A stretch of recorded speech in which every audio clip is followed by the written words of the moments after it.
धन्यवाद madam. Budget के प्रस्ताव पर बहुत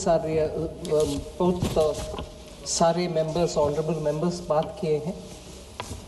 उन सब के हर एक विषय के ऊपर क्लैरिफिकेशन देने से पहले थोड़ा बजट के विषय पहले सामने रखना चाह रही हूँ। Sir, madam, this budget is a budget which is prepared as the first budget in the second quarter of the 21st century. इसीलिए ये बजट 2026 से लेकर के 2050 तक का बहुत सारे विषयों को इसमें जोड़ता है। Then we are also starting the new five-year cycle of the next Finance Commission, the 16th Finance Commission, which starts from 1st April 2026, and therefore the estimates are largely on the recommendations of the Finance Commission. So I'm taking care of the next 5 years as per the recommendations. Then coming to 26-27, you're looking at 1 year's budget. So in other words, this is, as Honorable Prime Minister said before the commencement of this budget session, that this is the first budget of the second quarter of 21st century, and truly it has got many of those features in it. That is why you're looking at some of the long-term investments that we are making today, which will have bearing in the long term. Whether you're talking of the Biopharma Shakti, the very thing that where we are highlighting how biosimilars will be an answer to many of those life-threatening diseases. And that takes a long time to evolve. You invest today, biosimilar arrives after several years. But India should have a lead in that, and therefore even in this budget, we've provided for research in biopharma and making sure that we will be leaders in biologics and biosimilars. The same is the spirit which guided us when we said we need to have India's Semiconductor Mission 2.0, the second edition of it. And in that, I'd like to highlight that I've spent a brief mention of investing in cutting-edge areas like carbon capture. Because carbon capture is a very important means through which our 2070 net zero goal can be achieved. We have mentioned about carbon capture also. The strategy, the technology, and the ways to do it are all evolving, but even as it is evolving, we have invested in it so that we can be a leader in that. By doing these, which are somewhat leading us towards a medium and a long term, we are also continuing our push in building infrastructure. Now, it's not just roads, it's not just national highways, it's also looking at waterways so that the cost of logistics in this country can come down, and states which are very much in the hinterland, not connected to any seaport, will have the advantage of moving goods faster at a lesser cost. So we very clearly created freight corridors as part of the very exclusive land on the surface transport, but equally spending resources and planning for infrastructure through waterways, national high waterways.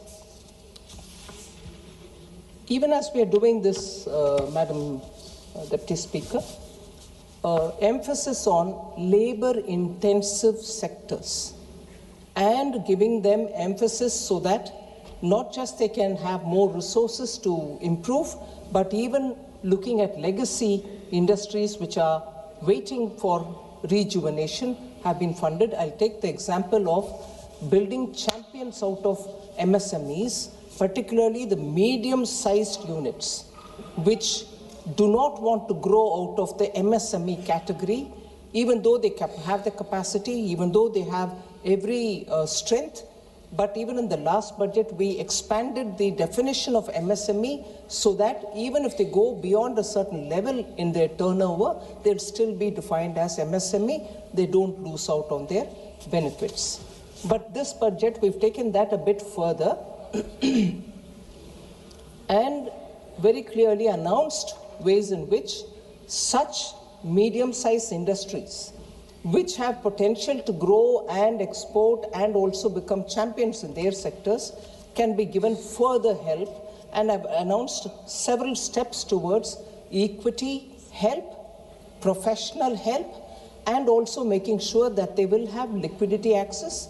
And in the process of 3 ways in which we want to reach them, we are giving them the support which, even if they will be leaders in their sectors, so that they can participate in India's growth. Is this only for industries? And is it not going to concentrate, is this budget not going to concentrate on building manpower so that our youth can aspire in a particular sphere of activity to go with skills in his hand or her hand and achieve, can aspire in a particular sphere of activity to go with skills in his hand or her hand and achieve jobs or become entrepreneurs themselves. In this, I would like to highlight 2 major announcements that we've made, in which I have not named any states. In fact, I have openly said, for creating this big facility, states can aspire, any state can aspire, going through the PM Gati Shakti filters. If you think you have a proposition in your hand, any state can ask for one of the 5 that I've announced in terms of the allied and health service, where we want to set up medical hubs. States can aspire to be a part of it, wherein all the aspects of medical education and hospitals for treatment of patients can all be focused in one area, where nurses or any other 10 different allied health services will have their institutions through which people can learn, get themselves skilled, find jobs there itself, and that will become a medical tourism hub. So any state can qualify, and I'm sure states which have traditional strength can also be coming in for it. And this includes Ayush as well. So this is a major forward-looking proposition, wherein immediately, because of the medical tourism advantage that India has, this will become a center of multi-purpose, multi-speciality allied health service center through which we can promote medical health, medical tourism.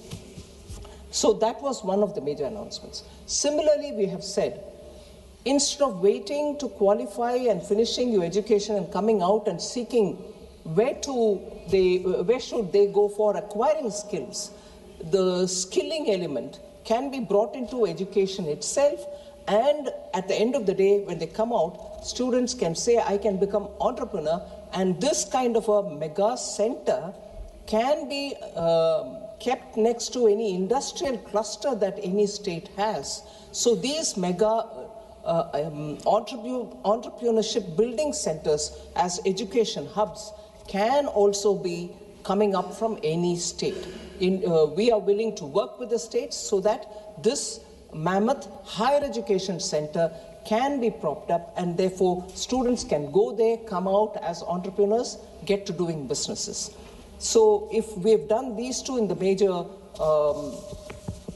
education-related activity, health-related activity, we've also openly said that mega textile parks, we are willing to work with states, particularly looking at industrial textiles, looking at textiles which are going to be new age, which are now becoming a part of manufacturing in industries, whether they manufacture a car, where the safety cushion which comes in is all completely made out of industrial textiles.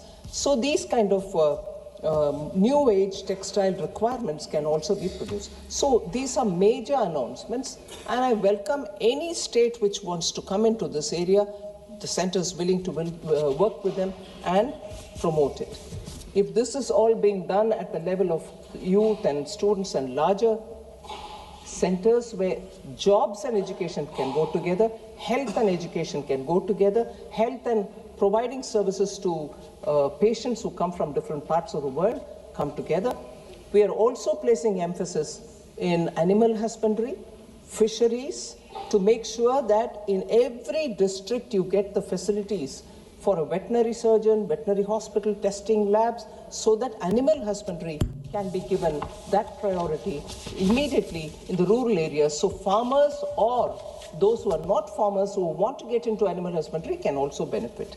That is why these announcements for fishing sector, it goes along with money being put in for restoring 500 Amrit Sarovars, the waterways, and the particular waterway which has been, national waterway which has been announced, also has institutions of excellence along its course, along the course of the river, so that shipbuilding, boat building, particularly I mentioned this, the route in which the national waterway is being announced, which will end up covering all the mineral-rich parts of the country and linking up with Paradip or with Dhamra port, is passing through states where the Nishad log can become boat makers, and they're already experts in it. They can also teach people.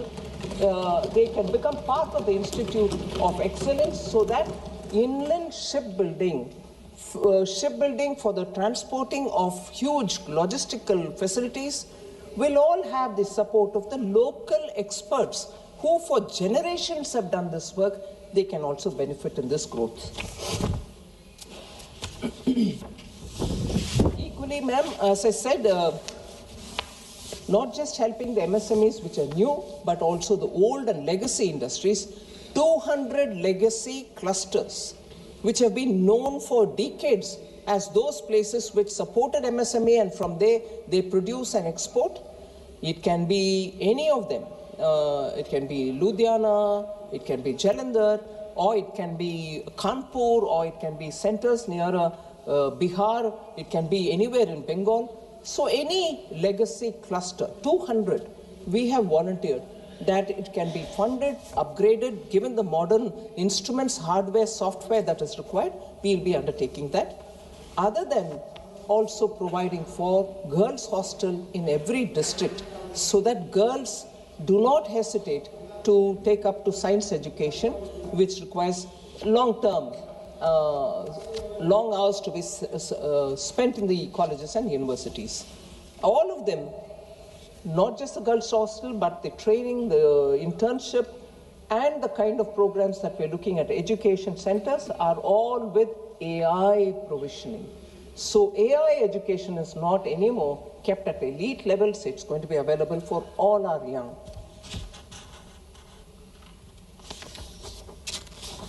So if I very quickly move to mention the numbers, madam. Gross tax receipts are at 44.04 lakh crore in this BE. It's about 8% more than what was in BE of RE of 25-26. 3.26 lakh crores more than the RE. And if I were to look at the total expenditure, madam, for 26-27, it's at 53.47 lakh crores, so much more than what we receive as tax receipts. The capital expenditure is at 12.22 lakh crores, which is 3.1% of GDP, and also 11.5% higher than the RE 25-26.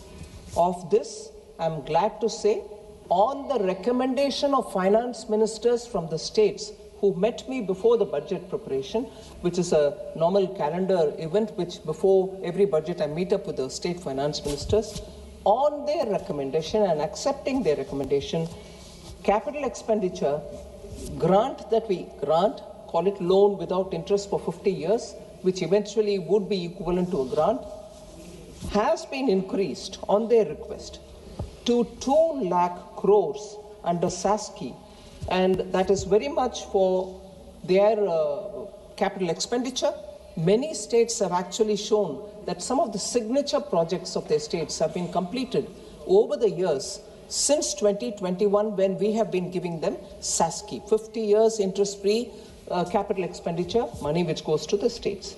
So with this, the effective capital expenditure, although I said capital expenditure is 12.2 lakh crores, the effective capital expenditure, which includes grants that I give to the states as well, is 17.1 lakh crores, which is 4.4% of the GDP, which goes only to build India in the states and everywhere else, union territories and so on. So states and union territory put together for the capital expenditure, 17.1 lakh crore is being given effectively.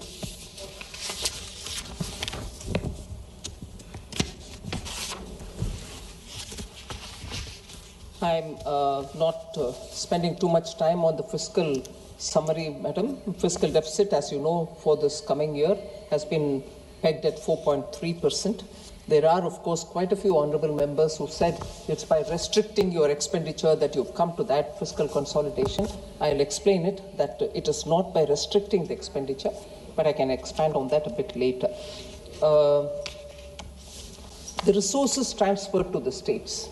Often we are accused of not really transferring the 41% which the Finance Commission has recommended, that Government of India should give 41% of devolvable tax to the states. It's not 41%. I will assure this House through you, madam, 41% it is that we have transferred to the states.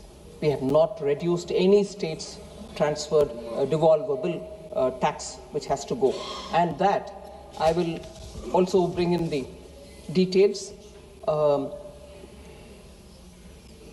Total resources to be transferred to the states, including the devolution of states' share in taxes and releases that are made under the centrally sponsored scheme in 26-27, the coming year, is estimated to be at 25.44 lakh crores. इतना पैसा states को जाएगा इस साल, आने वाले साल, 25.44 lakh crores. This entails an increase of 2.70 lakh crores. ये पिछले इस साल जो मार्च तक है, उस साल से कंपेयर करते हुए अगर हम देखें तो 2.7 लाख करोड़ का इंक्रीज है 25-26 में, और 3.78 lakh crore more than the actuals of 24-25. So इतना स्पष्ट इंक्रीज स्टेट्स को जा रहा है. और इसके साथ साथ मैडम, क्रेडिट अवेलेबिलिटी कैसा है? इंडस्ट्रीज काम करने के लिए, छोटे इंडस्ट्रीज, छोटे उद्योगों के लिए total credit has actually expanded by 13.8% in the current financial year. As of January 15th, 2026, non-food bank credit has grown by 13%, and the non-bank credit, which is NBFC, has grown by 15.4% at the same period. So credit का कोई कमी नहीं है. I want to highlight the fact, madam, the 16th Finance Commission, whose report I had tabled in this House, has very clearly said, क्योंकि बार बार ये प्रश्न आता है कि सेंटर स्टेट्स को देने वाले पैसा नहीं दे रही है, उसका विषय में फिनांस कमीशन अध्ययन करने के बाद उनका बयान है रिपोर्ट में. मैं I am not exactly coating it, I am putting that वो रिपोर्ट में क्या कहा गया. 16th Finance Commission analyzed the state's share transferred by the center to the states from 2018-19 to 22-23 and concluded that in each of these years the devolution made by the center exactly matches the recommendation of the Finance Commission. So सिर्फ हम नहीं claim कर रहे हैं, finance commission ही विस्तार से इसको अध्ययन करने के बाद उनका रिपोर्ट में ये बताया गया कि सेंटर से जो पैसा स्टेट्स को जाना है, ये उदाहरण लेकर के 18-19 to 20-22-23 इन सालों का विषय में अध्ययन करने के बाद स्पष्टता से बोला है कि केंद्र सरकार से राज्य सरकार को जितने भी पैसा जाना है वो टिक गया है स्टेट्स को. कोई इसमें शक करने का गुंजाइश नहीं है.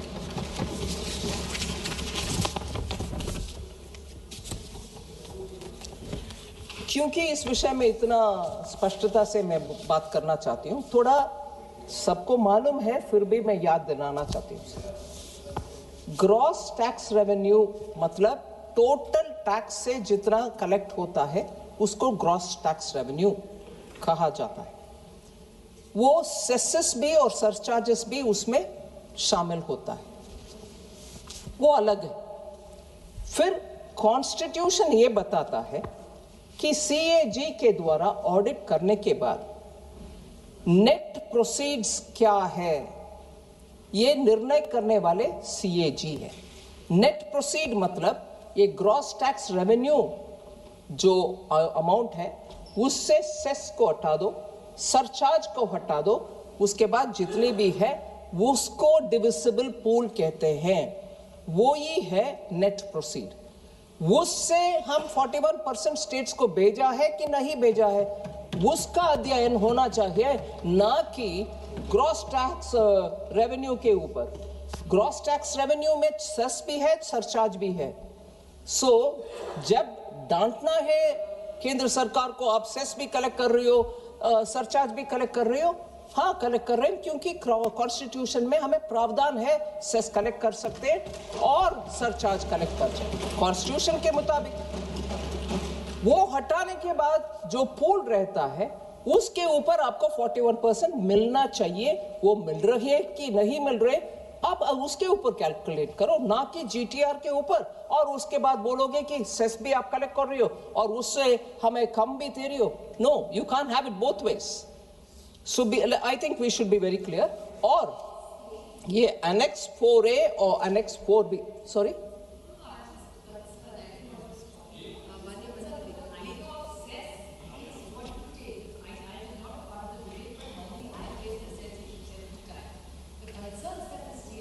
माननीय सदस्यगण, to it, like even the new schemes, if you keep cutting, then what will the states have? That's the limited point I think the opposition is raising. I don't think Thank there's you any for raising it allegation about again. it. It's just to what. there's no suffering to the states even on that score, Madam Honorable Member. I'd like to explain that as well, and I will go into the detail with that as well. Cesses and surcharges, cesses particularly are collected for a particular purpose. Health cess, education cess, road cess, इन सब में जितने भी collect होते हैं वो हमारे काम में नहीं आता है, वो स्टेट्स को जाता है उस पर्पस के लिए। स्कूल बनाओ, एजुकेशन सेस, हेल्थ सेंटर में कुछ कमी है, मशीन्स खरीद लो, उसके लिए जाता है health cess. Road cess, road बनाने में जाता है, और जितना कलेक्शन हुआ उससे ज्यादा ही हम स्टेट्स को दे रहे, वो नंबर के साथ मैं अभी बताऊं। इसीलिए सेंटर कलेक्ट करता है, ये नहीं है कि वो सेंटर ही उपयोग करता है। आखिर सेंटर के पास कोई रोड नहीं है और सेंटर के पास सिर्फ एक हॉस्पिटल है, ऐसे भी नहीं है। हॉस्पिटल हर जगह पर है, और हर जगह पर जितनी भी हॉस्पिटल है स्टेट के साथ हम शेयर करते हैं। सो सेस कलेक्ट करने के बावजूद पैसा जाता है स्टेट्स को ही। सो ये I just want to explain that, and वो नंबर भी मैं देती हूँ। और रिसीट बजट में, क्योंकि ऑनरेबल मेंबर्स इस विषय में बहुत रुचि लेते हैं, ये बोलना चाहती हूँ। रिसीट बजट एक डॉक्यूमेंट है, बजट के समय बजट डॉक्यूमेंट के साथ वो भी आता है। उसमें अनेक्स 4A और 4B देख लीजिए, उसमें सीएजी ऑडिटेड नंबर का बयान उसमें रहता है, आप देख सकते हैं। हम हमारे बजट को रिफॉर्म करने के रास्ते पे चलते एक नया रिसीट बजट में जोड़ा है, 4C।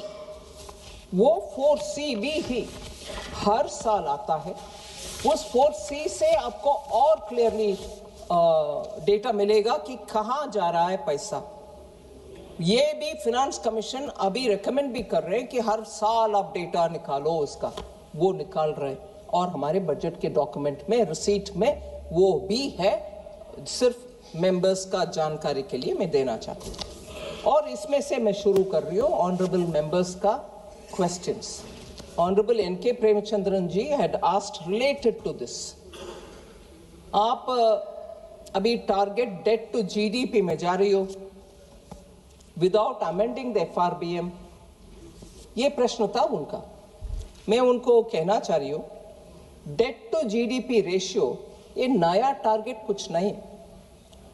along with fiscal deficit, debt to GDP already included है as a target.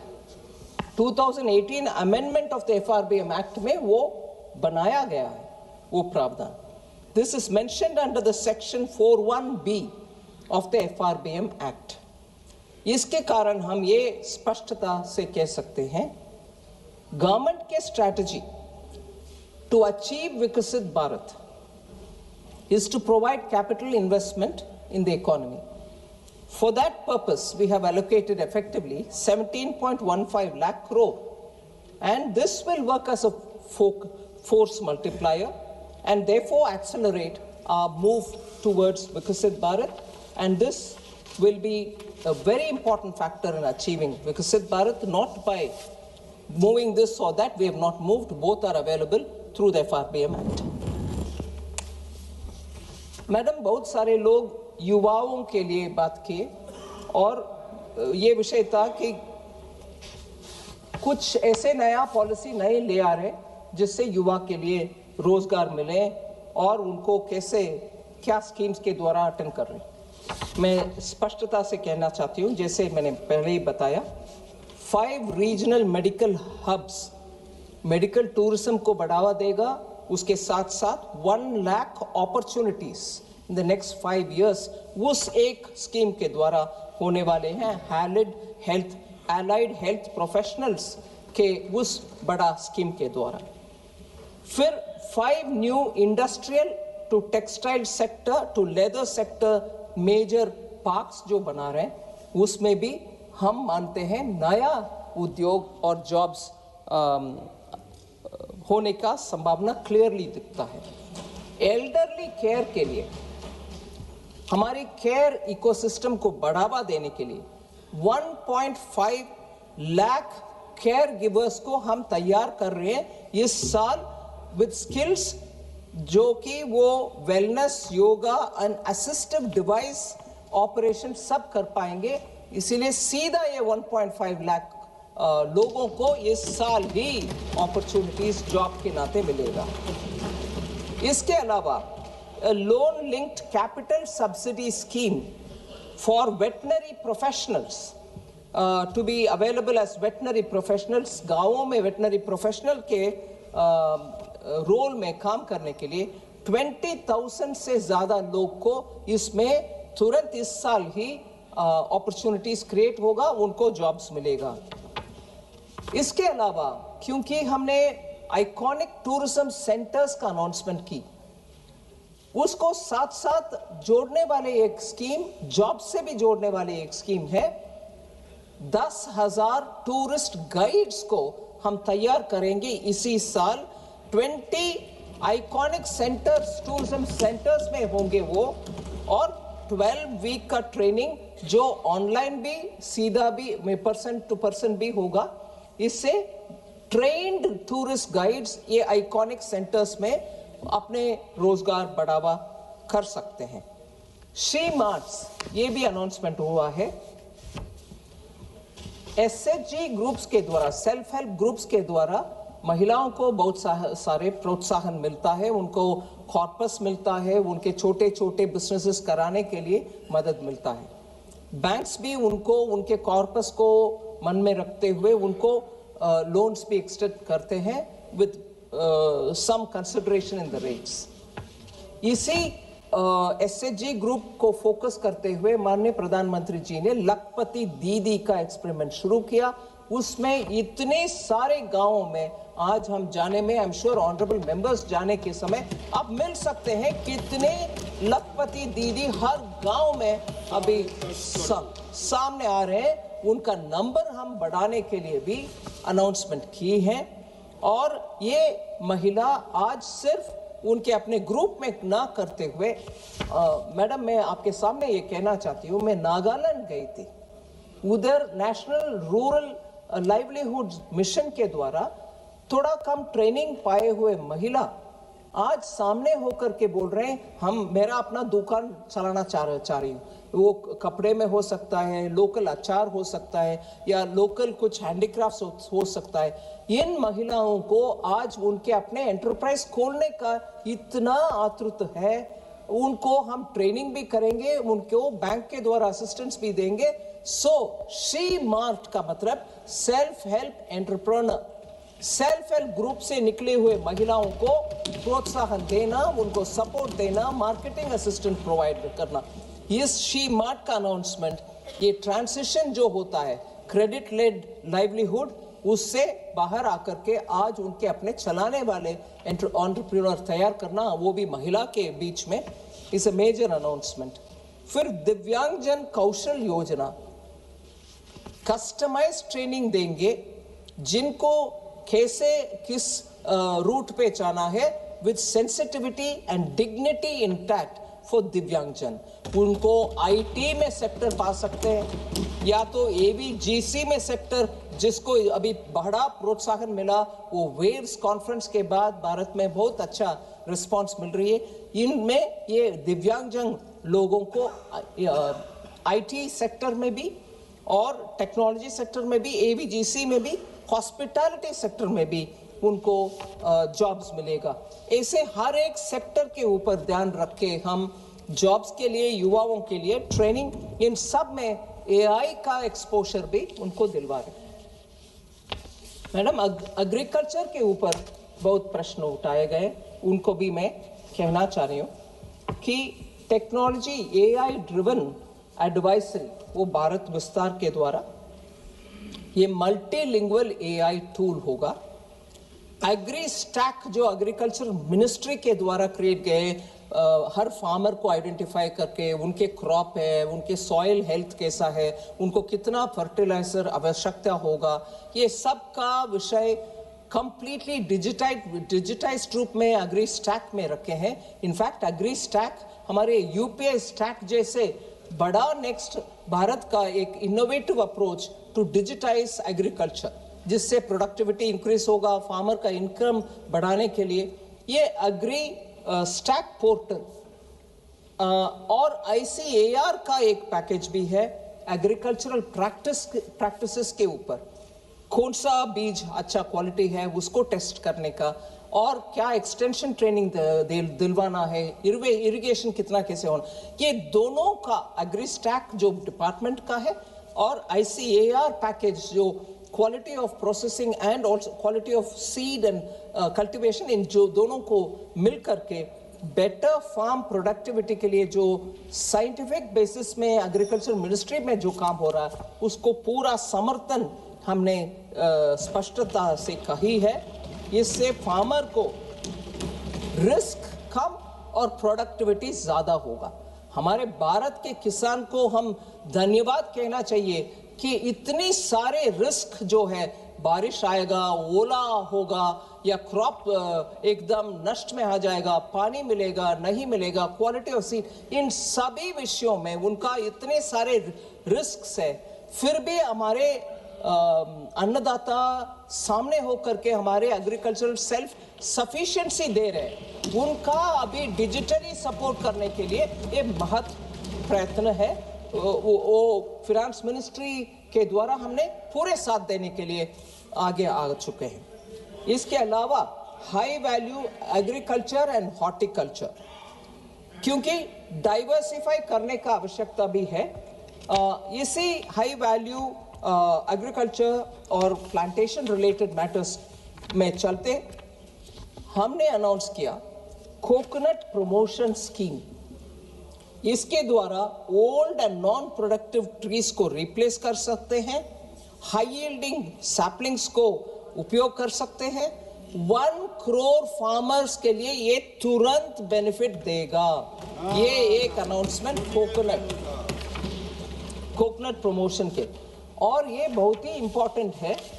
मैं I would have really appreciated if members of honorable members from particularly from Kerala who spoke about Kerala को कुछ नहीं मिल रहा। Coconut Kerala का जीवन धारा है मैडम, हाँ, और हमारे सरकार के द्वारा प्रमोशन कर रहे हैं। और मैं ये भी बता दूं, देश भर में इन्फ्लेशन रेट 1 है, टोटली इन्फ्लेशन कैलकुलेशन करने में 1 नंबर आएगा नेशनल एवरेज। हर एक स्टेट में भी आजकल डेटा निकल रही है। मॉस्पी का डेटा अभी नया सीरीज जो आ रही है फरवरी 27 से उसमें भी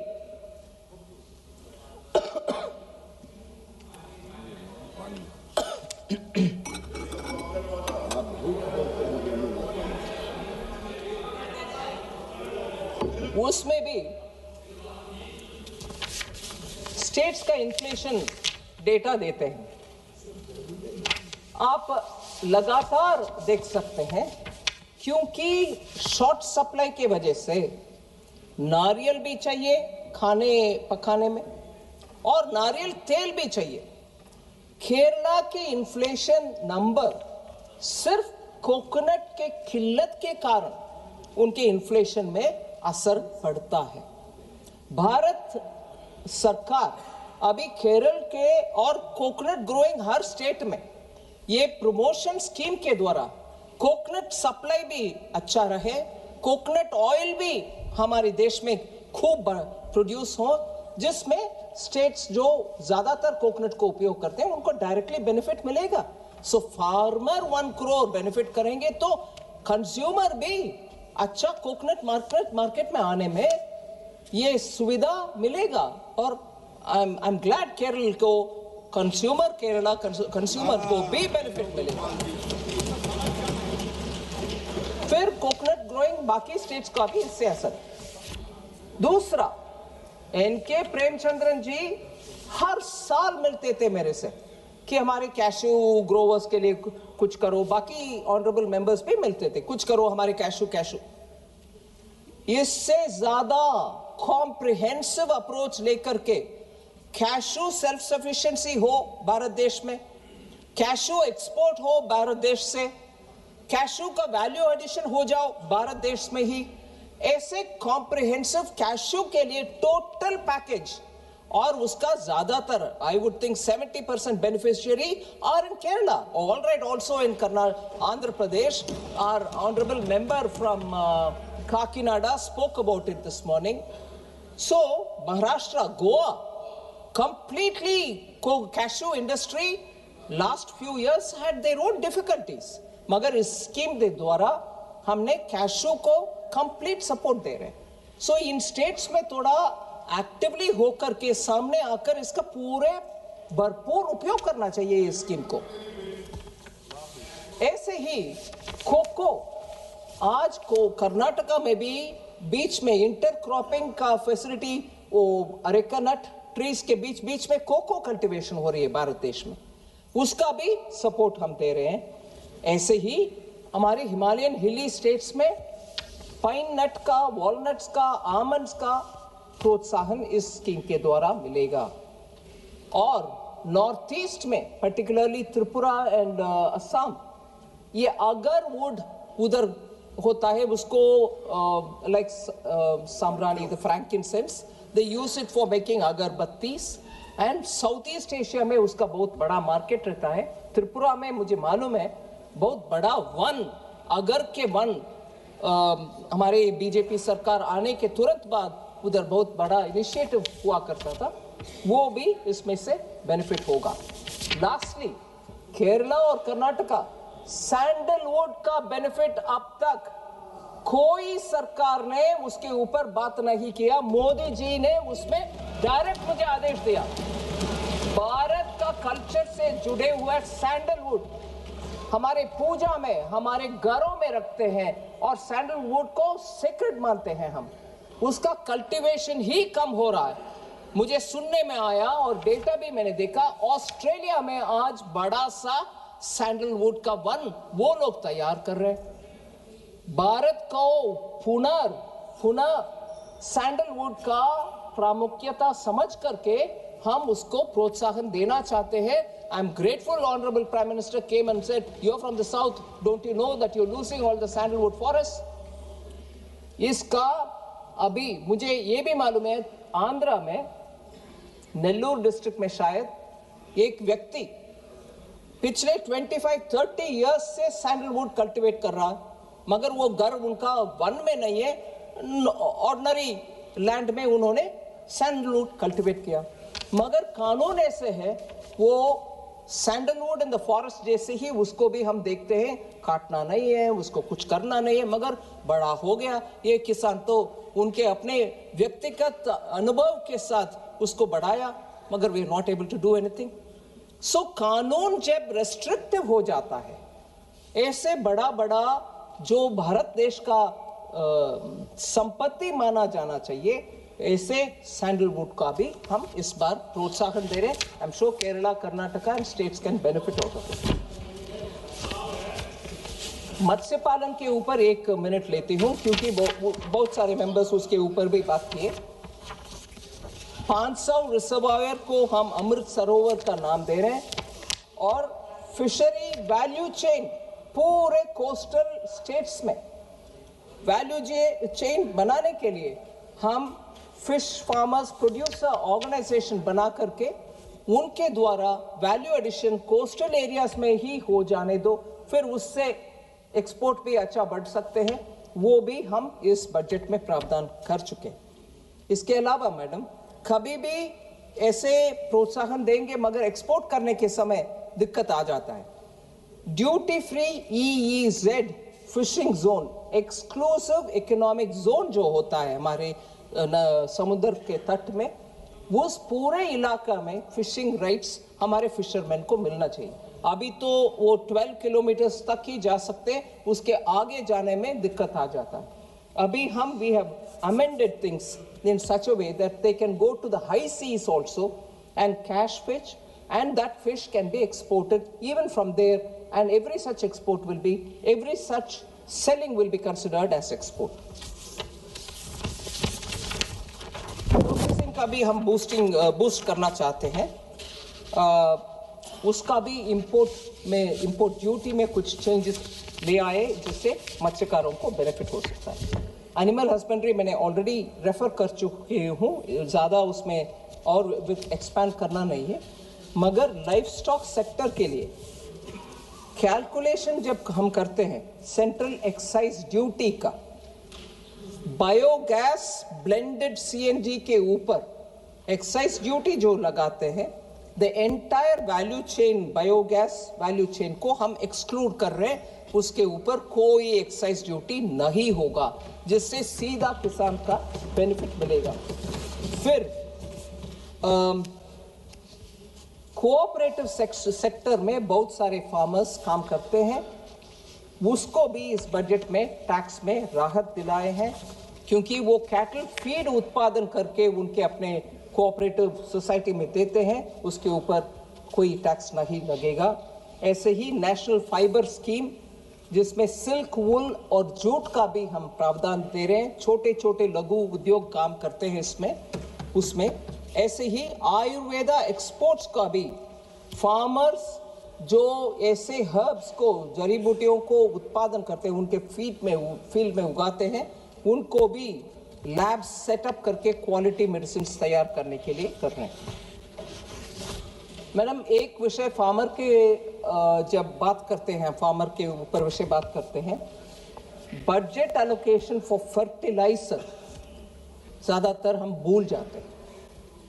फर्टिलाइजर के लिए जो भारत में हम कुछ मात्रा में प्रोड्यूस करते हैं, मगर ज़्यादातर हम इंपोर्ट करते हैं, खर्च भारत सरकार उठाती है और किसान को कोई कहीं कमी ना हो, और इतने भी इंपोर्ट करो मगर किसान को कमी ना हो। उसके कारण मैडम हमारे बजटरी एलोकेशन इस बार 1.71 लाख करोड़ है इंपोर्ट ऑफ फर्टिलाइजर्स के लिए, और डिपार्टमेंट ऑफ फर्टिलाइजर ने हमारे लिए ये सेफगार्ड करने के लिए इतना एलोकेशन कर दो ऐसे डिमांड किया, हमने पूरे उसको तुरंत मंजूरी भी दे दी है, जिससे फार्मर्स को कोई शॉर्टेज ना हो। और यूरिया सब्सिडी इंटरनेशनल मार्केट का दाम के अनुसार भी कम ज़्यादा होते हैं जी, मगर आखिर किसान को किल्लत नहीं होने देंगे हम। ये अमाउंट बार बार दिखाने में नहीं है, आप ये बात बताओ किल्लत हुआ कि नहीं हुआ? कोई किल्लत नहीं है, कोई किल्लत नहीं है।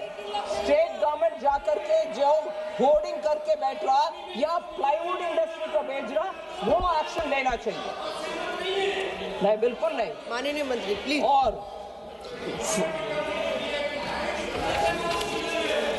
कोई किल्लत नहीं है। फिर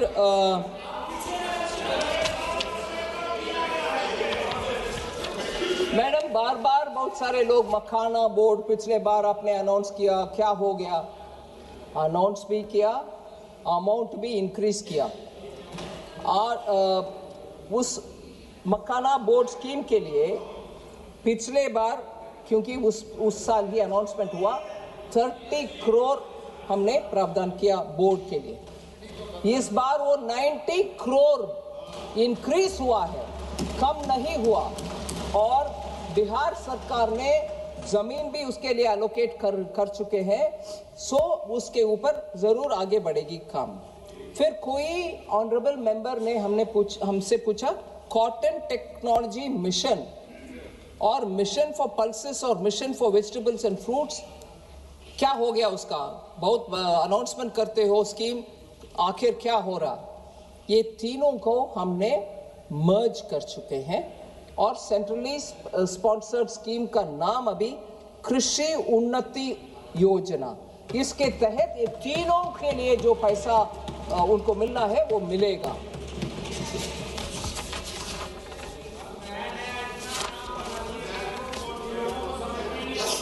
ये समझ में नहीं आएगा मैडम। माननीय अखिलेश जी बात करने के समय, you have a rubber board, don't you? Haven't you got a rubber board in Kerala for years? What are you saying about rubber now? Akhilesh Yadav ji ने बात करने के समय बोले no bullet train for UP. एक एक करके मैं आती हूँ, बहुत सारे विषय बोले। क्या मैं जवाब देती हूँ आपको, don't worry, you will get an answer. ये कब तक का विषय पूछने से पहले आपकी इंडी अलायंस का विषय सोच लेना। उसको देर करने वाले कौन है? पूछ लो, यूबीटी से पूछ लो, जमीन क्यों देर से दिया, उसके वजह से कॉस्ट क्यों बढ़ाया? आपके अलायंस पार्टनर, उनसे पूछो भाई, ना कि मेरे से। लैंड समय पर दिए होते अब तक बुलेट ट्रेन चलता होता, लैंड नहीं दिया और जानबूझ करके मुंबई का नुकसान किया, मुंबई का नुकसान करवाया। मैडम, यूपी को बुलेट ट्रेन नहीं है वगैरह, सच नहीं है madam. 2 high-speed train corridors go through UP. First of all, Delhi से Varanasi first Vande Bharat express UP को ही गए, और उसमें कानपुर और प्रयागराज जोड़कर वो गए। सो दिल्ली वाराणसी और वाराणसी से सिलीगुड़ी तक ये हाई स्पीड ट्रेन यूपी से ही निकलता है, ठीक है। सो इसके अलावा वाराणसी को रेलवे में कनेक्टिविटी हब माना जाता है। ईस्ट से, साउथ से, नॉर्थ से, वेस्ट से आने वाले पूरे ट्रेन वाराणसी हब में ही होते। रेलवे का बड़ा सा एस्टेब्लिशमेंट वाराणसी में है, उसके कारण ये उधर जॉब्स भी मिलता, उत्तर प्रदेश का रेलवे नेटवर्क भी बढ़ रहा है, और उधर से रेलवे कोचेस का मैन्युफैक्चर भी उधर से ही हो रहे हैं। रेलवे के पूरे ध्यान उत्तर प्रदेश में है सर। और बजट का विषय में बोल रही हूं, average annual railway budget 18 fold increase हुआ है उत्तर प्रदेश में। 2009 से 2014 तक 1109 करोड़ था। 2009 से 14 तक 1109 करोड़ था उत्तर प्रदेश के लिए रेलवे बजट में, मगर अब 2026-27 में 20,012 करोड़ हुआ है। 1,000 से 20,000 करोड़। सो उत्तर प्रदेश का प्रामुख्यता इस नंबर से आपको समझ में आना चाहिए। अभी ऑन गोइंग कितना है रेलवे प्रोजेक्ट्स उत्तर प्रदेश में? 92,056 करोड़, मतलब 1,00,000 करोड़ तक जाना है, जस्ट 40 करोड़ कम। 92,056 करोड़ रेलवे में on going projects Uttar Pradesh में आज भी है। वो ऑन गोइंग क्या है? Station development, electrification, rails doubling, freight corridors, high speed corridor, ये सब सिस्टमैटिकली इंफ्रास्ट्रक्चर बढ़ते जा रही है उत्तर प्रदेश में। सो मैं माननीय अखिलेश जी से अनुरोध करती हूं, थोड़ा तथ्यों को नजर रखते हुए बातें करें। सो अगले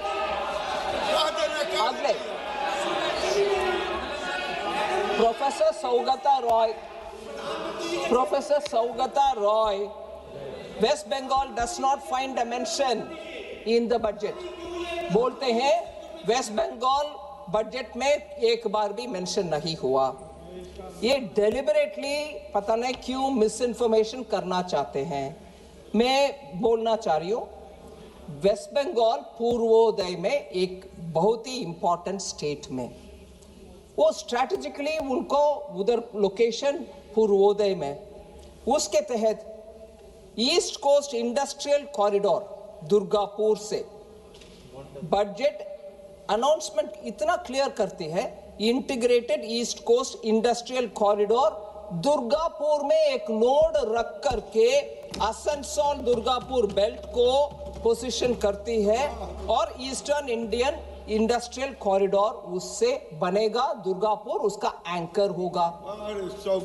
second, high speed rail to north Bengal, Varanasi से जो अभी मैंने बताया सिलीगुड़ी जाने वाले train, high speed rail north Bengal को पहुंच रही है। सिलीगुड़ी नॉर्थ में एक ट्रांसिट हब जैसे बनने वाले हैं, वो भी बंगाल में है।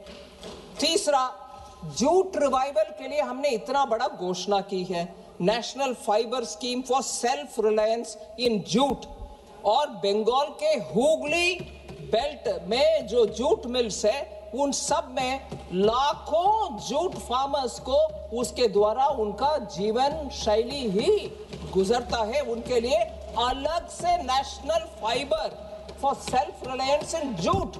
क्या सिर्फ बंगाल के लिए वो एक अकेला स्कीम नहीं होगा, बड़ा सा स्कीम नहीं होगा, किसान के लिए नहीं होगा, वो भी बंगाल के लिए है।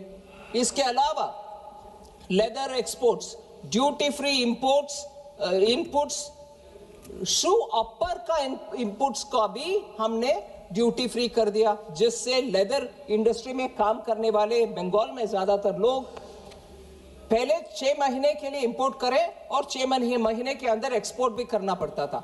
अभी वो नहीं है, आप इंपोर्ट करो, पूरे 1 साल रखो और उसके बाद आराम से एक्सपोर्ट करो। ये सुविधा लेदर इंडस्ट्री में काम करने वाले के लिए इस बजट में हमने लिया है, वो बंगाल के लिए नहीं है।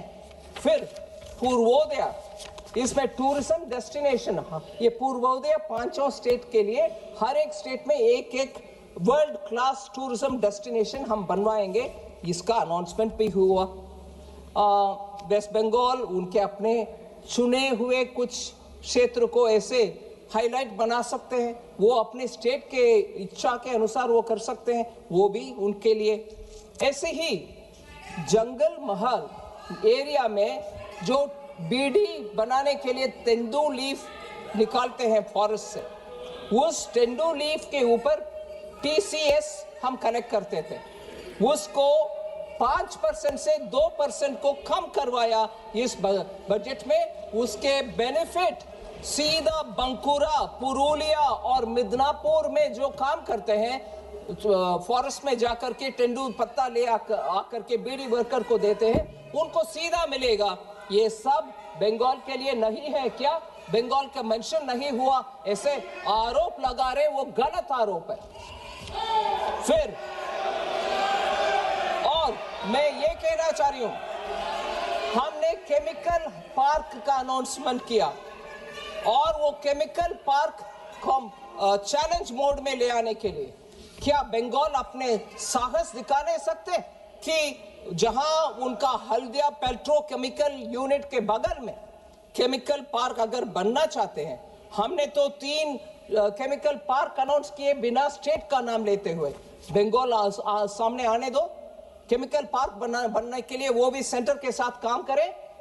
बंगाल के जनता के हित में ये कर नहीं सकते हैं, मगर ना बंगाल के लिए कुछ नहीं दिया। फिर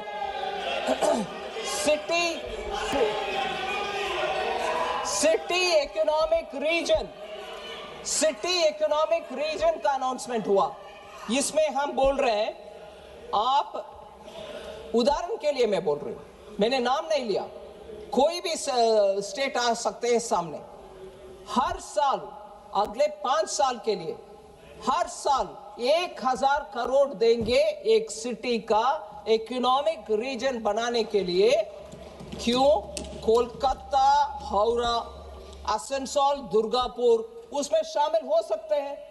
5000 करोड़ लोग 5 साल के लिए। कौन रोक रहा भाई आपको? नहीं, हम गुस्से में हर बार सुप्रीम कोर्ट तक जाएंगे, सेंट्रल गवर्नमेंट हमारे खिलाफ है और डांट खाएंगे उधर, सुप्रीम कोर्ट में डांट खाओगे, मगर एक्सेप्ट नहीं करोगे। सेंटर आपको हेल्प कर रहा है। ये सिटी इकोनॉमिक रीजन क्यों नहीं कर सकते? नहीं, हम सब हाथ में दे, फिर भी केंद्र सरकार के ऊपर डांट पड़ते होना चाहिए। ये शर्मनाक कॉन्डक्ट मुझे लगता है। बार बार केंद्र सरकार के ऊपर फेडरलिज्म का लेक्चर देने वाले बंगाल, आइए सामने आइए, इसमें प्रपोज करिए, ले लीजिए। और लास्ट में madam, national institute of design जो अहमदाबाद में है, देश में और एक नहीं है, उनका आउटपोस्ट ही है, उनका एक्सटेंशन है। नया नेशनल इंस्टीट्यूट ऑफ डिजाइन हम बनाने के लिए घोषणा कर चुके हैं। वो पूर्वोदय में होगा। इसमें भी बंगाल आ सकते हैं सामने, हमें भी दे दो, आओ ले आओ। बंगाल के हित में अगर चाहते हैं, सामने आओ, ले लो। बीजेपी आएगी बंगाल में, बीजेपी आएगी बंगाल में। मैडम, एक और विषय मैंने बहुत ही ध्यान से सुना, ऑनरेबल मेंबर अभिषेक बैनर्जी का स्पीच ध्यान से सुना। अभिषेक बैनर्जी का स्पीच मैंने ध्यान से सुना, मगर मुझे दुख लग रहा है कि इस सदन में आकर के सदन के हर मेंबर को मालूम है ऐसे जानकारी को तोड़ मरोड़ करके अनट्रूथ, एकदम गलत बयान। जीएसटी, अब सुन लो भैया, सुन लो। जीएसटी इतना क्या बोलते हैं, चमकदार और वेरी अट्रैक्टिव वे में वो बोलते हैं। एक बंदा अगर जन्म से टैक्स पे करता है, जन्म लेते हुए ही दूध के ऊपर टैक्स है, डायपर के ऊपर टैक्स है, फिर स्कूल में जाता है नोटबुक के ऊपर टैक्स है, फिर हॉस्पिटल में जाता है उसमें टैक्स है। कहां से निकाल रहे हैं जी ये सब? मैं बोल रही हूं 2017 जब जीएसटी इंट्रोडक्शन हुआ, तब से ही दूध के ऊपर टैक्स नहीं है जीएसटी। ये कहां से ले आ रहे हैं जी? इस हाउस को I don't know if it is the right word, बेवकूफ बनाने के लिए उनका भाषण है।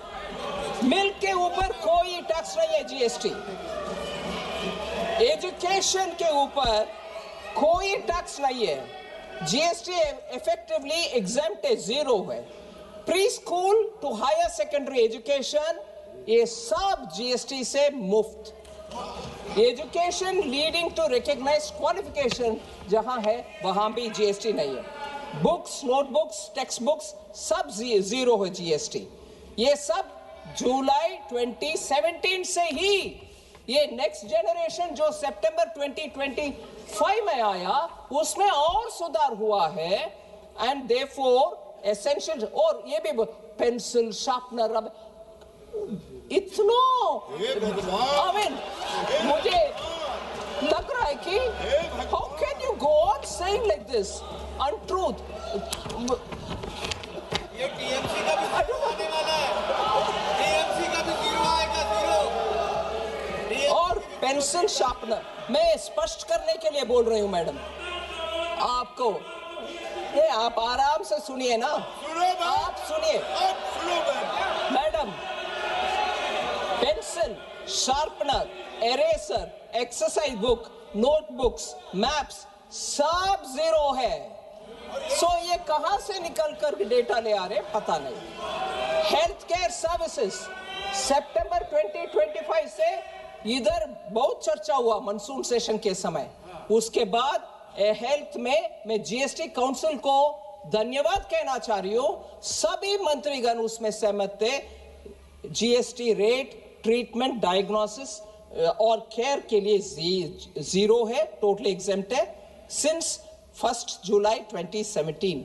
हेल्थ एंड लाइफ इंश्योरेंस अभी वो भी जीरो को आ गया प्रीमियम के ऊपर। फिर पता नहीं कहां से बोल रहे हैं।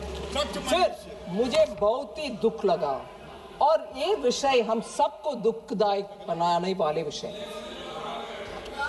और इसमें एक बार नहीं दो बार। नहीं मैडम, मैडम आप शांति से बैठो। Madam, honourable chair, honourable member Abhishek Banerjee ने 2 बार एक विषय जिक्र किया, मुझे बहुत दुख लगा। हम सबको दुख लगेगा। आदमी मरने के बाद भी जीएसटी है, अगरबत्ती चलाना हो तो भी जीएसटी है। ये बयान उनसे मैंने सुना और मुझे बहुत दुख लग रहा। जीएसटी फ्यूनरल सर्विसेज के ऊपर कभी नहीं था, जीरो। ये कट मनी का बात कर रहे हैं, बंगाल में लेते हैं। हाँ मैडम, मुझे माननीय मेंबर गिरिराज सिंह जी का बयान अभी उचित लग रहा। शायद बंगाल में कट मनी सिंडिकेट ले रहा होगा डेथ के ऊपर, उसके कारण वो बोल रहे हैं वो जीएसटी है। वो जीएसटी नहीं, टीएमसी का कट सिंडिकेट, टीएमसी का सिंडिकेट ले रहा है।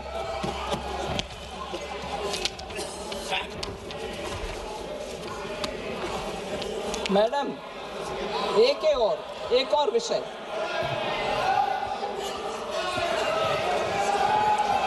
हर विषय में, don't worry, I say that equally आई से, स्टेट गवर्नमेंट में रोड लेवीज लगाते हैं बंगाल में, और न्यू व्हीकल रजिस्ट्रेशन के समय लगाते हैं।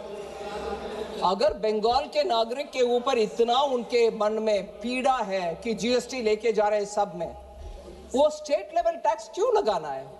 बंगाल के जनता के लिए मुफ्त दे दो, वो नहीं करते हैं। मगर जीएसटी से पैसा भी आना चाहिए, दोष भी लगाना चाहिए।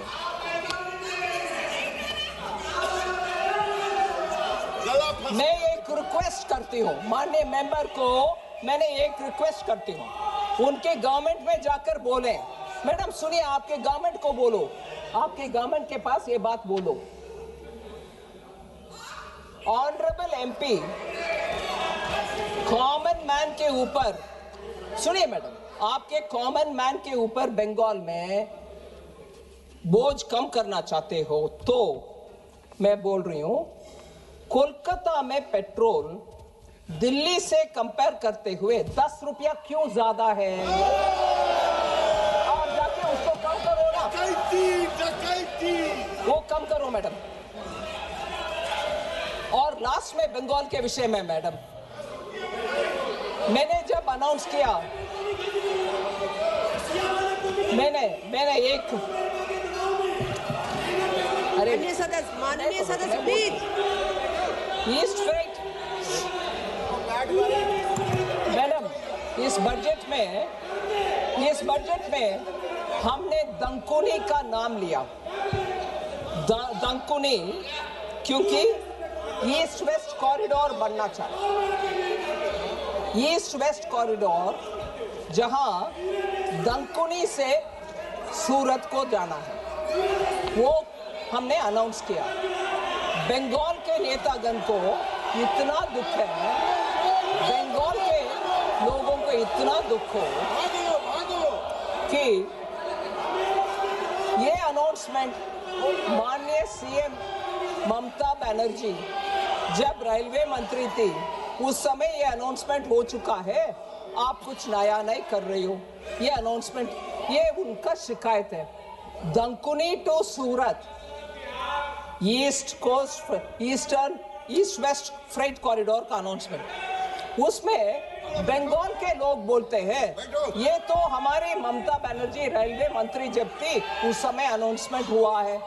गलत है, बिल्कुल गलत है। I have announced new dedicated freight corridor दंकुनी से सूरत। माननीय ममता बनर्जी जी ने लुधियाना से कोलकाता को दंकुनी के द्वारा कुछ अनाउंस करके चले गए, वो कुछ नहीं हुआ उसमें। मैंने अनाउंस किया दंकुनी से सूरत, वो बिल्कुल नया है। इसलिए हर विषय में श्रेय लेने का कष्ट ना करें। इसमें एक विषय में हाउस के ध्यान ले आना चाह रही हूं। माननीय प्रधानमंत्री जी, हम सबको ये बात पहले से बोल रहे हैं, 2014 से बोल रहे हैं कि हमसे पहले रेलवे का कितना भी अनाउंसमेंट हुआ, वो जो कंप्लीट नहीं हुआ उन सबको कंप्लीट पहले करो। चाहे वो कोई और पार्टी ने अनाउंस किया होगा, फिर भी कंप्लीट करो, उसके बाद हमारे अनाउंसमेंट। ऐसे 1990 से मैडम 28 प्रोजेक्ट्स अटका पड़ा था। उन सब को हमने मोदी जी के नेतृत्व में हमने कंप्लीट कर चुके हैं, 1990 से जो पेंडिंग है। और 172 ऐसे प्रोजेक्ट्स 2000 से 2014 में घोषणा हुआ है, उन सब का काम भी अभी हम करते जा रहे हैं। सो हमने ये नहीं किया कि हमसे पहले जो भी अनाउंस किया हमें परवाह नहीं, हम हमारे काम करेंगे। No, we are completing even that which has been announced earlier. मगर ये क्रेडिट जहां मैं दंकुनी से सूरत बोल रही हूं, उसको ममता जी का अकाउंट में डालना सही नहीं।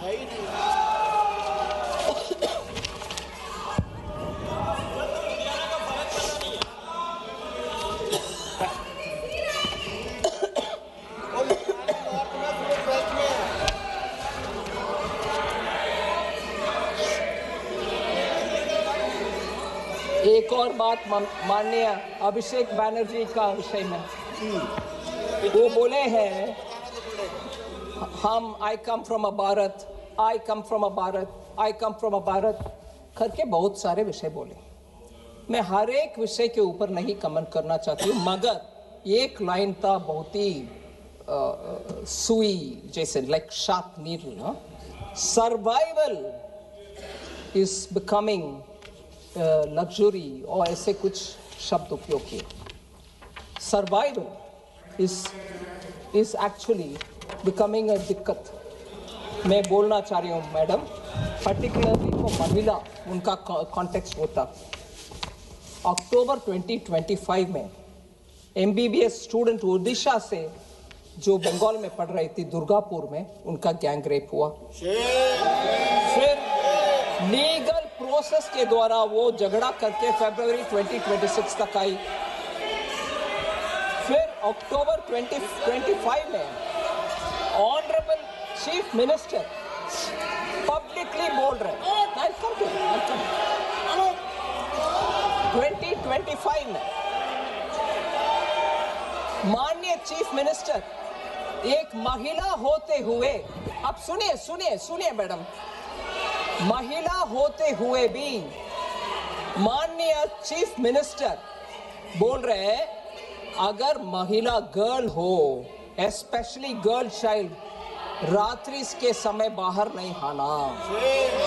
They should not be allowed to come outside the house. आपके लॉ एंड ऑर्डर को इंप्रूव नहीं कर रही हो, मगर महिला के ऊपर दोष डालते जा रही हो। और आपको he said it. कोलकाता में ही 24 he spoke at that time. Where were you? Where were you at that time? Sir, if a friend rapes you, कौन क्या कर सकता है? एक बयान हमारा मेंबर ऑफ पार्लियामेंट ने बता रहे कोलकाता के रेप के ऊपर। What can be done if a friend rapes you? महिला के सुरक्षा के विषय में अभिषेक बैनर्जी जी बता रहे हम हमारे स्टेट से कानून बनाया, उसको गवर्नर को भेजे, गवर्नर राष्ट्रपति को भेजे, हमें क्लियरेंस नहीं मिल रहा। स्टेट का हालात ये है और कानून क्लियर नहीं हो रहा। कानून से सब कुछ हो जाएगा।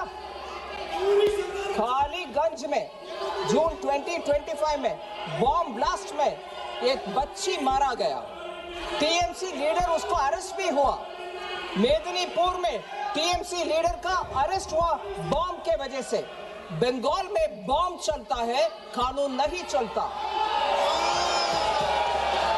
और लास्ट में मैं बता रहा हूं, एनसीआरबी का data, national crime research bureau का डेटा, कन्विक्शन रेट क्राइम का, इसमें 35 रैंक में है 36 स्टेट्स का लिस्ट में, 35th रैंक में है बंगाल।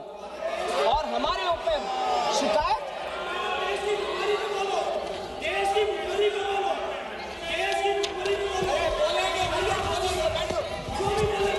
मैं इससे आगे बढ़ती हूँ मैडम। बंगाल का तो थोड़ा एक आध उदाहरण दिया मैंने, और बाकी है, फिर भी मैं मूव ऑन करती हूँ।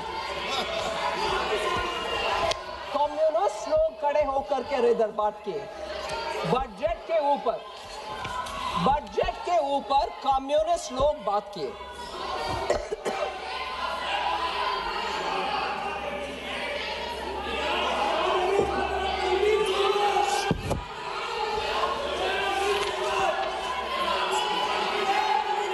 हमें कुछ भी नहीं मिलता, केरल में कुछ नहीं मिलता। कम्युनिस्ट लोग जहां भी सरकार में थे मैडम, उधर के आर्थिक व्यवस्था इतना नीचे चले जाता है, कोई इन्वेस्टमेंट जाता नहीं है उधर। केरल में एक इंडस्ट्री ग्रुप 3,500 करोड़ का इन्वेस्टमेंट को उधर से हटाया और चले गए दूसरे में। इंडस्ट्री को अट्रैक्ट करने के लिए हर एक स्टेट मेहनत करती है, मगर हम देख रहे कम्युनिस्ट लोग का उनके अपने समय पर कोई उनका करते नहीं है इंडस्ट्री बिल्डअप करने के लिए। ठीक है, so gross fixed capital formation decline हो रही है केरल में और बंगाल में और तमिलनाडु में। कोऑपरेटिव सोसाइटी जिसके द्वारा बहुत सारे बिजनेस होता है, उसमें भी सीपीएम के कारण बहुत सारे cooperative society 399 cooperative societies fraud declare हो चुके हैं केरला में। 125 पॉलिटिकल मर्डर्स हुआ है।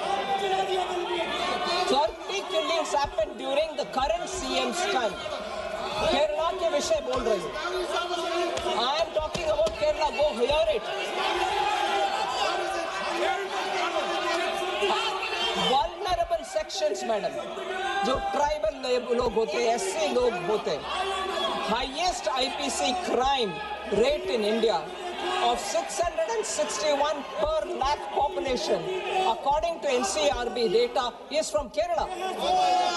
और scheduled tribes में 35.5 पर लाख पॉपुलेशन में ST लोग के ऊपर क्राइम होता है केरल में, NCRB डेटा है। और ऐसे ही अट्रॉसिटी अगेंस्ट ST 6.2% इंक्रीज हुआ है केरल में। और केरला असेंबली में ही बताया गया कि SC के ऊपर 1.2% इंक्रीज हुआ। So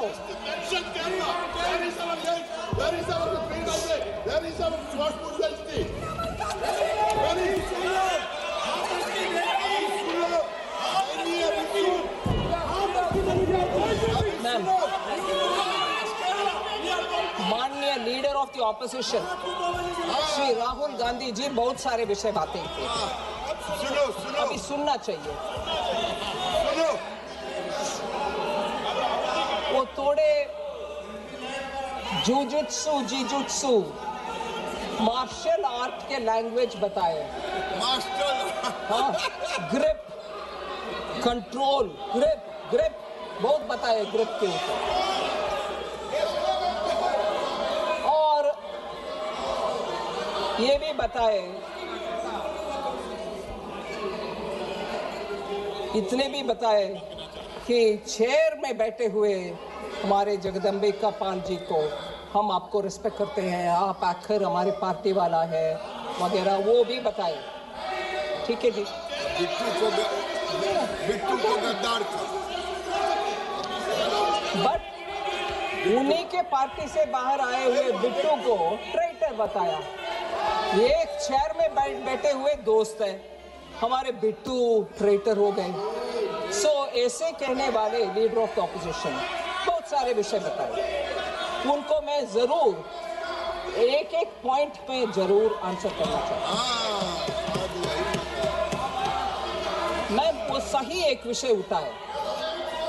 please listen, I am talking about LOP.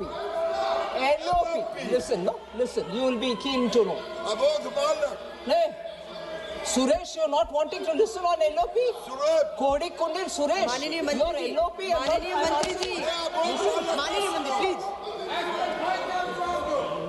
AI और डेटा के ऊपर बहुत चिंता व्यक्त की कि भारत के डेटा विदेश में चली जा रहे हैं।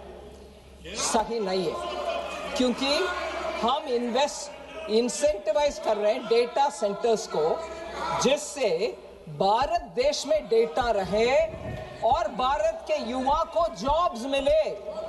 उसके लिए हम कर रहे हैं डेटा सेंटर के लिए प्रावधान, और उसको बिना समझे ये बोल रहे डेटा आप विदेश का कंपनी को दे रही हो। हमारे यहाँ क्या होगा? हमारे यहाँ इंसेंटिवाइज कर रहे हैं इसीलिए कि डेटा सेंटर भारत में रहे, डेटा भारत में रहे और डेटा हमारे युवाओं को मैनेज करने के लिए हमारे हाथ में रहे। ये एक विषय है। दूसरा, अबोध बालक के लिए है इंडिया AI मिशन 1000 करोड़ का अलोकेशन इस बजट के इस विषय के लिए अलोकेट किए हैं, और हमारे इंडियन कस्टमर्स का सर्विस अच्छा हो, क्लाउड विदेश से आने में हमारे डेटा हमारे साथ हमारे कस्टमर्स के लिए सर्विस में आना चाहिए, इसलिए हमने वो एक्सटेंड किए। But that he didn't notice, he didn't read it, मगर allegation डाल दिए। Second, food security, fuel security, fertiliser security, ऐसे बयान कर रहे। अबोध बालक पर सुनो।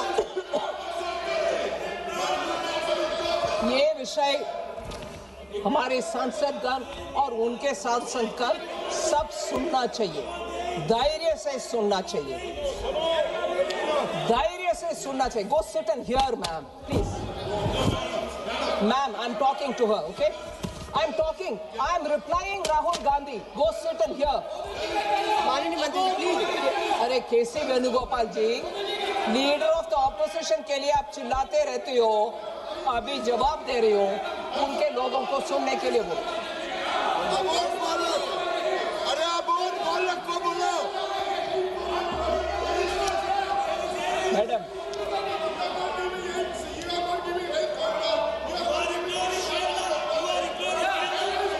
फूड सिक्योरिटी, वैल्यू एडिशन के ऊपर बात कर रहे हैं।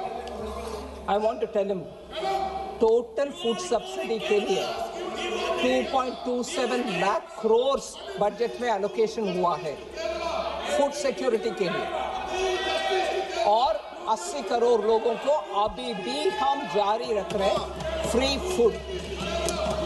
फिर मिनिस्ट्री ऑफ फूड प्रोसेसिंग के द्वारा इंडस्ट्रीज सेटअप करने के लिए बजट में 4064 करोड़ फूड प्रोसेसिंग इंडस्ट्री के लिए, PM formalisation of micro food processing enterprises के विषय में स्कीम के लिए पैसा 4000 करोड़ से ज्यादा अलोकेट हुआ। फिर हाई वैल्यू एग्रीकल्चर, उसके लिए 350 करोड़ अनाउंस किया है, वो जो कोकोनट वगैरह मैंने एक्सपेंड किया। फूड इन्फ्लेशन सबसे लोअर रेट में है, जबकि यूपीए के समय फूड इन्फ्लेशन डबल डिजिट में था, 10%, 11%, अभी तो वो नीचे आकर के 2% से कम है फूड इन्फ्लेशन।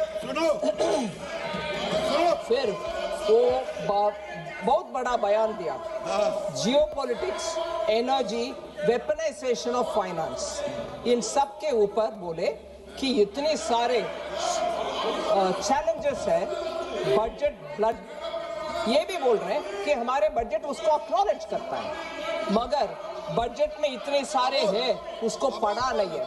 क्या क्या है मैडम? इकोनॉमिक स्टेबलाइजेशन फंड जो 50,000 crore, economic stabilisation fund 50,000 crore का अनाउंसमेंट हुआ है। अनएंटिसिपेटेड, अनएक्सपेक्टेड, अगर चैलेंज होता है उस पैसा को उपयोग कर सकते।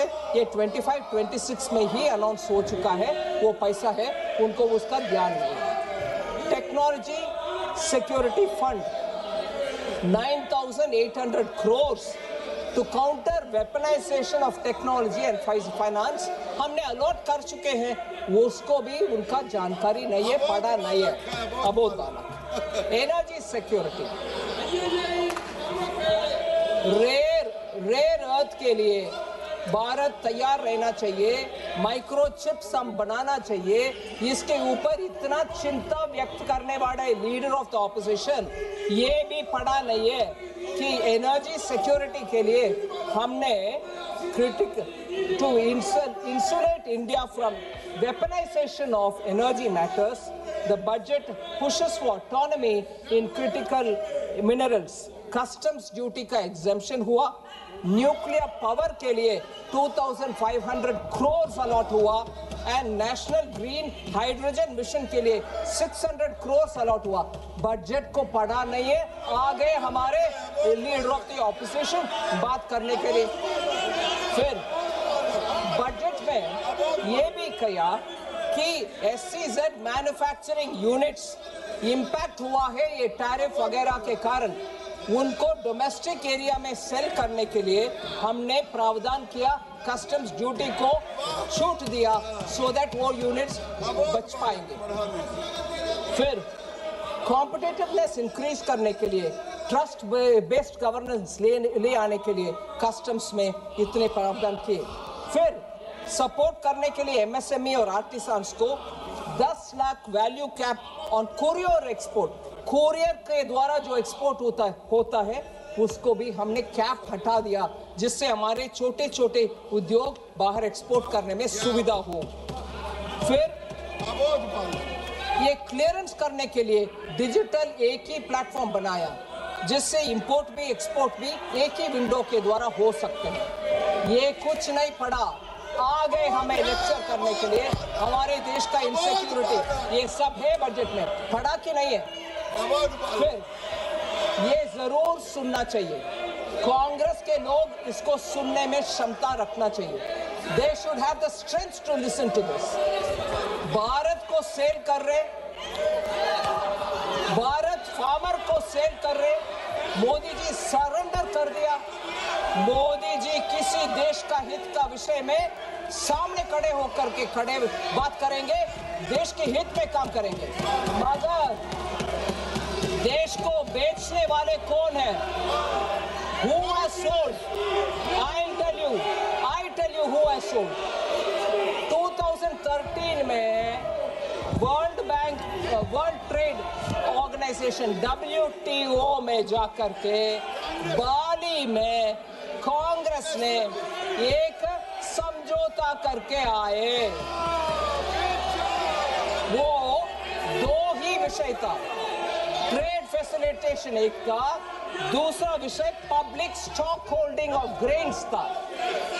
Public stock holding of grains के ऊपर भारत के हित में कुछ ना करते हुए ट्रेड फैसिलिटेशन के ऊपर साइन करके आ गए थे।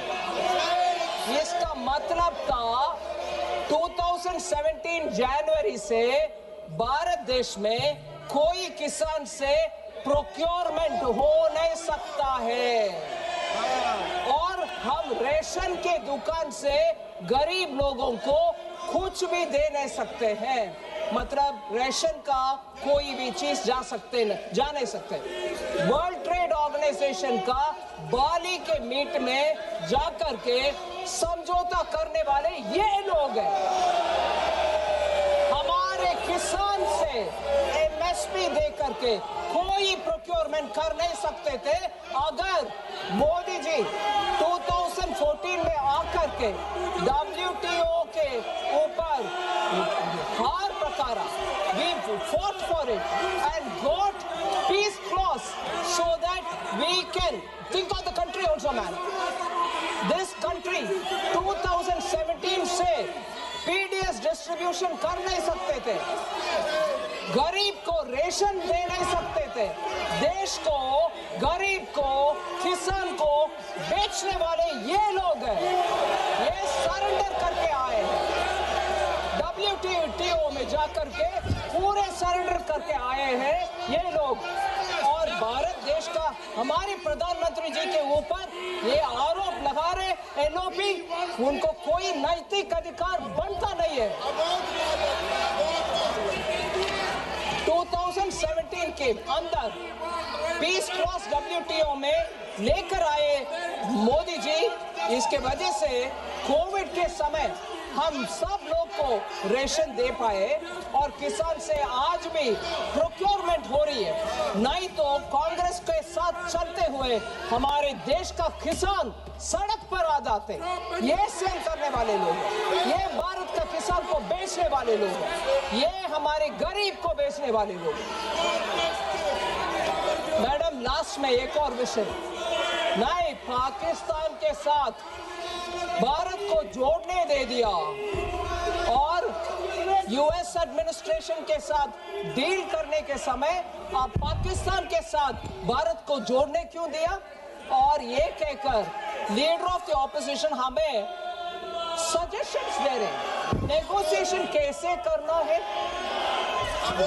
किसान को, गरीब को सेल कर दिया 2013 में और उससे पहले 2009 में शर्म अल शेख में जाकर के भारत और पाकिस्तान को जोड़कर हाइफेनेट कर और टेररिज्म से ताल्लुक नहीं है, हम पाकिस्तान के साथ समझौता करेंगे, बात भी करेंगे करने वाले डॉक्टर मनमोहन सिंह, ये कांग्रेस वाले पाकिस्तान से इंडिया को जोड़ करके we will talk with Pakistan और टेररिज्म से लिंक नहीं है कहने वाले ये कांग्रेस वाले आज आकर के हमें एडवाइस दे रहे, नेगोशिएशन कैसे करना है। सेल करने वाले आप लोग हैं, किसान को भी, गरीब को भी, इस देश को भी पाकिस्तान से जोड़ने वाले आप लोग हैं। चिल्ला चिल्ला के मेरे आवाज को बंद नहीं कर सकते, ये पूरे देश सुनेगा,